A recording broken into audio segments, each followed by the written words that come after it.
On July 15th, in a quiet suburb of Birmingham, England, a small Muslim wedding took place inside a local community hall. The bride wore traditional Islamic dress and had recently moved to the area, claiming to come from a conservative family abroad. The groom, a 32-year-old construction worker, had met her on an online matchmaking platform 6 months earlier. Friends and neighbors described the couple as quiet and reserved. What began as a joyful ceremony would end in tragedy just hours later. The groom's name was Imran Malik. He had lived in Birmingham his entire life and came from a traditional Muslim family. He worked in construction and spent his weekends with close friends or at the mosque. Those who knew him called him quiet, respectful, and hard-working. He had never been married, though his parents kept pushing him to settle down and start a family. In late January, Imran signed up for an online platform built to help Muslims find marriage partners. Weeks of scrolling through profiles led him to a woman named Nadia Farouk. Her profile said she was 27, originally from Pakistan, currently living in the UK with distant relatives. Her photos showed her dressed modestly, wearing a hijab, and her bio emphasized her desire to be a devoted wife and build a religious household. Their conversation started slow but quickly grew personal. Nadia was always polite and respectful, often sharing religious quotes and thoughts on family values. Imran was struck by her maturity and the way she seemed to put faith and loyalty first. After weeks of messaging, they moved to phone calls and occasional video chats. Nadia never fully showed her face on camera, saying she was shy and preferred to stay modest. Imran accepted this, assuming it was part of her cultural values. By early March they were talking every day. Nadia told him she had no close family in the UK, only distant relatives she rarely spoke to. She said she couldn't wait to start a new life with someone who shared her values. Imran felt himself growing attached. He believed he had finally found what he was looking for, a modest, respectful, religious woman who wanted a simple life. In May, after months of serious conversation, Imran told his parents about Nadia. He said she seemed like a good match and asked for their blessing to move forward. Though surprised he hadn't met her in person, his parents trusted his judgment. A brief phone call with Nadia left them satisfied with her tone and manners. The wedding was set for mid-July, a small ceremony with only close friends and family in a rented hall near their local mosque. Nadia arrived in full bridal dress, her hijab and veil covering most of her face. Some guests found it unusual, though not unheard of in more conservative traditions. The ceremony was quiet, with few photos and no music or dancing, in keeping with the couple's shared religious values. Throughout the day, Nadia stayed withdrawn, speaking very little and avoiding physical contact with most people. Imran assumed she was simply shy and overwhelmed. Guests congratulated them and left early, remarking on how calm and private the whole event had been. After the guests left, Imran and Nadia returned to the apartment he had prepared in advance, modest, clean, freshly furnished, a reflection of his hope for a peaceful life with his new wife. That night was supposed to be the beginning of their journey together. No one could have guessed that within hours, a discovery would turn a quiet marriage into a horrifying crime scene, one that would launch an investigation that gripped the entire country. When they arrived at the apartment, Imran helped Nadia with her small bag and offered her a glass of water. She stayed quiet, barely responding. He figured she was just tired from the day and told her to take her time, that he'd be in the living room if she needed anything. She nodded slightly and went into the bedroom, locking the door behind her. An hour passed. Imran waited patiently, assuming she was changing or gathering her thoughts. But the long silence started to worry him. He knocked gently and asked if everything was okay. Her answer was short, "I'm fine. I just need some time." He didn't want to push, so he respected her space. 30 more minutes passed. He tried again, saying it was getting late and maybe they should just talk. A pause, then a muffled reply, "Not tonight, please." Imran was confused. He'd promised to be patient, but the distance and avoidance were starting to feel strange. It was their wedding night, and though he had no real expectations beyond mutual respect, the complete lack of communication unsettled him. He wondered if she was nervous, or hiding something. Around midnight, the bedroom door finally creaked open. Nadia stepped out in a long robe, her face still partly covered. Imran stood and spoke gently, asking if she was all right, telling her she'd been distant all day and that she could tell him if something was wrong. She lowered her eyes and hesitated, then said she needed to tell him something but didn't know how. Now on edge, Imran told her she could speak freely, that he was her husband now, and they owed each other honesty. Silence. Her hands trembled slightly. Finally, in a barely audible voice, she said she hadn't been honest about who she was, that she never meant to hurt anyone. Imran frowned and asked what she meant. She looked up for a moment and said, "I was born male." The words hit him like a blow. At first he thought he'd misheard. "What?" he asked, louder this time.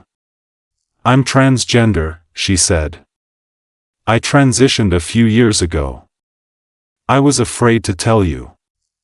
I thought if you got to know me first, maybe you'd understand." Imran's face went pale.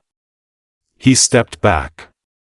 He had never imagined anything like this.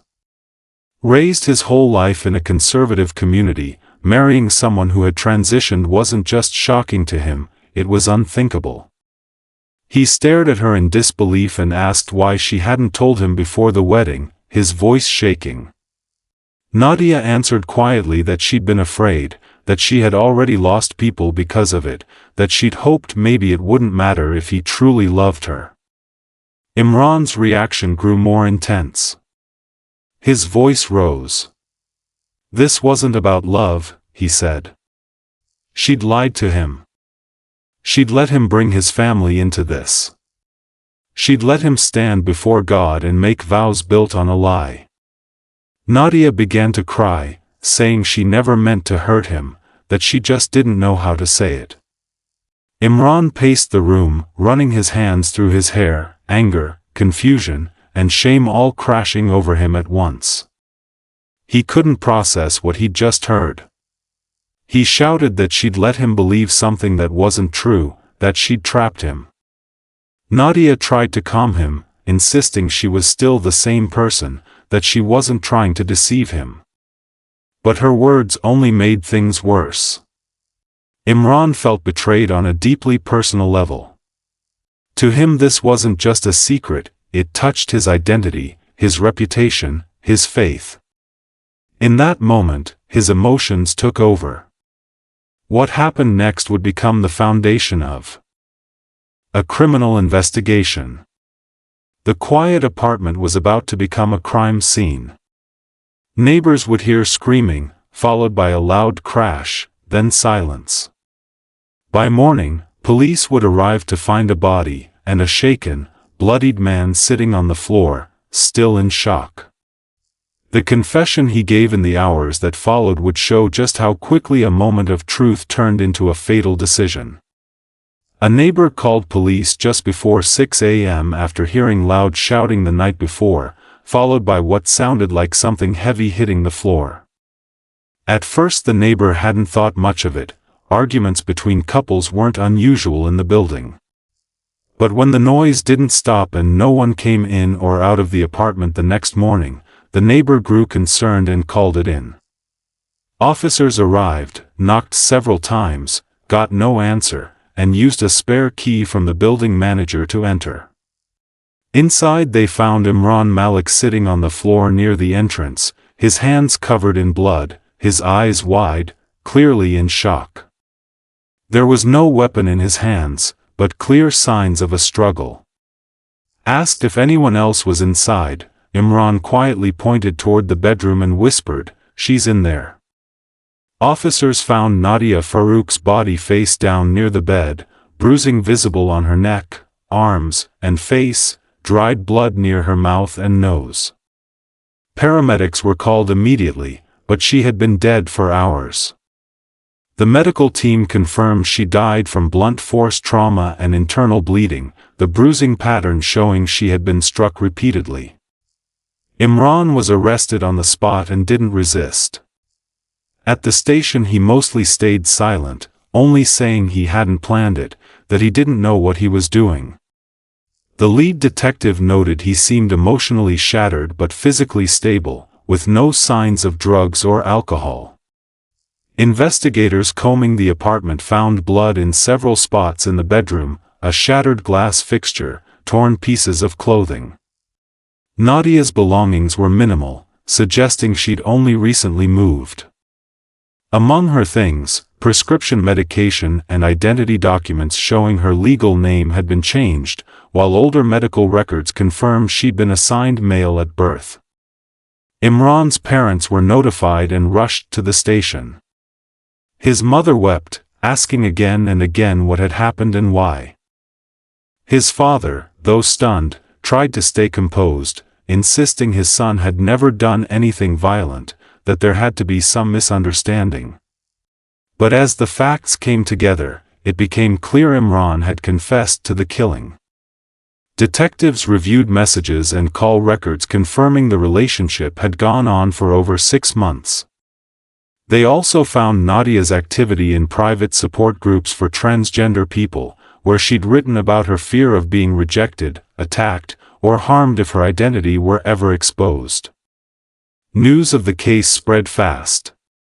Headlines fixated on the shocking details: a Muslim bride found dead on her wedding night. As more details emerged, the conversation shifted toward identity, secrecy, and violence. Social media split into camps, some expressing sympathy for Nadia, others questioning her choice not to disclose her past sooner. Some prayed for the victim, others defended the groom's emotional state. As detectives rebuilt the timeline, they concluded the violence began shortly after Nadia told Imran the truth. A neighbor reported hearing a loud crash between midnight and 1 a.m., followed by shouting in both English and Urdu. Another resident heard breaking glass around the same time. No one called police until hours later, delaying any chance of emergency help. In a later interview, Imran gave a fuller statement. He said that when Nadia told him she'd been born male, he felt betrayed, disgusted, humiliated. He said his mind had gone blank and he didn't remember every detail, that he hadn't meant to kill her but couldn't stop once the anger took over. The recorded interview was later used in the trial. His lawyers built a defense around emotional shock, while prosecutors examined the evidence for premeditation. The absence of a weapon and the spontaneous nature of the scene complicated the case. Nadia's past began surfacing too. She had transitioned 4 years earlier and lived mostly in isolation, avoiding close relationships out of fear. Friends described her as kind but deeply cautious, always afraid something like this might happen if she ever tried to live openly. A note found on her phone read that one day she would be honest, and that she just hoped she'd be safe when she was. Weeks later, Imran was formally charged with second-degree murder, and the case moved toward what would become an emotionally charged, closely watched trial.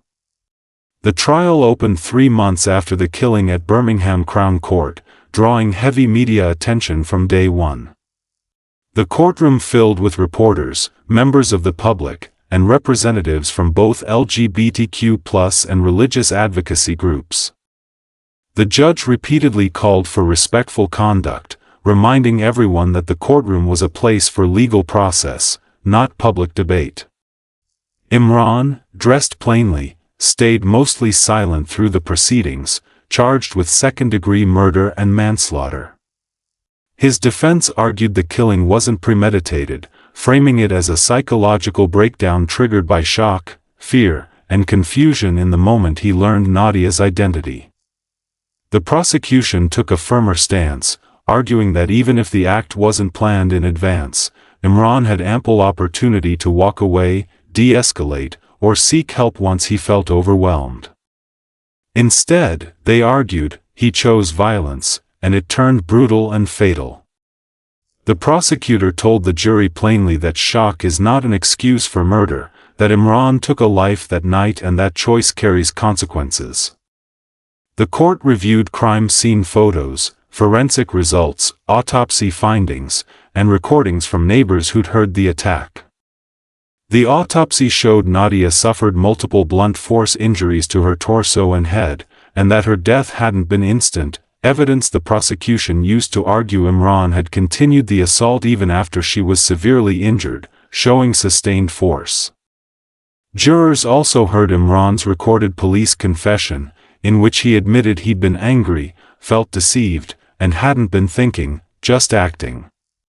While the defense tried to frame this as an impulsive emotional reaction, the prosecution stressed that emotion doesn't excuse a fatal outcome. One of the trial's most emotional moments came when Nadia's former counselor testified, reading from a journal entry she had shared weeks before the wedding. In it, Nadia had written that he said he loved her, that she believed him, that she wanted to tell him everything but was terrified, wondering if she'd be safe if she did. The reading brought many in the courtroom to tears, painting a picture of someone trying to live honestly while fearing rejection or violence. Imran's parents also testified, describing his upbringing, his religious values, and their own shock at what had happened. His father said his son wasn't a violent man, that something inside him broke that night, but that what he did was wrong, and they weren't denying that. As the trial wound down, the prosecution reminded jurors that however difficult the emotional layers of the case might be, the law was clear: taking a life in response to personal discomfort, betrayal, or confusion is still murder. The defense closed by asking jurors to weigh Imran's state of mind in the moment, arguing his actions came from psychological collapse, not cruelty. After 2 full weeks of testimony, the jury deliberated for 2 days before returning a verdict: guilty of manslaughter, not murder. They agreed the act hadn't been premeditated and occurred during a moment of extreme emotional and psychological shock, but also agreed the level of violence used was excessive and unjustified. The judge delivered the sentence in a somber tone. Imran Malik was sentenced to 12 years in prison, required to serve at least 8 before becoming eligible for parole. The judge called it a tragedy on every side, noting that a young life had been lost and another destroyed, but that regardless of emotional context, everyone bears responsibility for their actions, and violence is never the answer to a painful truth, however unexpected it may be. The courtroom fell silent as the sentence was read. Imran stared straight ahead, showing no reaction. His parents wept quietly at the back of the room. Outside, reactions were mixed. Some felt the sentence was too lenient, others felt it acknowledged the emotional complexity of the case. The case was closed, but the questions it raised about identity, trust, culture, and violence stayed open in the minds of many.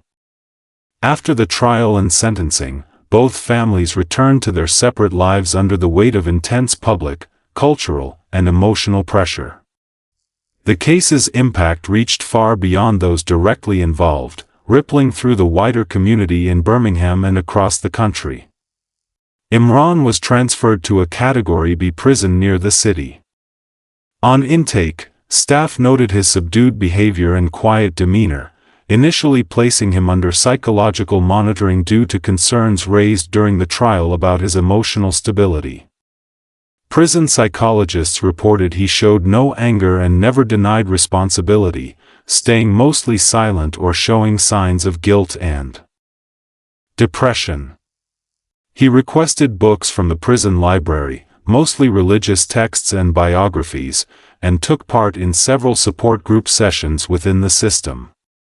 Outside prison walls, the legal outcome did little to ease the pain felt by Nadia's friends and the small circle of people who had known her personally. Weeks after sentencing, a candlelight vigil was held in her memory at a community park in Birmingham. Members of the LGBTQ+ and transgender community joined local activists and supporters, holding signs calling for protection, education, and understanding. One speaker told the crowd that Nadia hadn't deserved to die for being honest, that her truth should never have cost her life. Her death pushed local LGBTQ+ support centers to expand their outreach, particularly for vulnerable people who, like Nadia, might face isolation or fear of rejection. A small scholarship fund was set up in her name by a group of volunteers, aimed at supporting transgender people pursuing education or professional development. Donations came in from across the country, from people who had followed the trial and been moved by her story. Meanwhile, conversations within religious and cultural communities intensified. Some conservative voices condemned the violence but also criticized the lack of disclosure in the relationship. Others emphasized the importance of compassion and non-violence when facing sensitive personal matters. Several imams and community leaders spoke publicly, calling for honest dialogue and emotional accountability. One said in a sermon that when people face difficult truths, violence should never be the response, that we're not judged by what shocks us, but by how we handle it. The legal community took note of the case's impact as well, with several criminal law experts pointing to it as an example of how courts weigh emotional context against the boundaries of the law, a case that, long after the verdict, continued to raise more questions than it answered.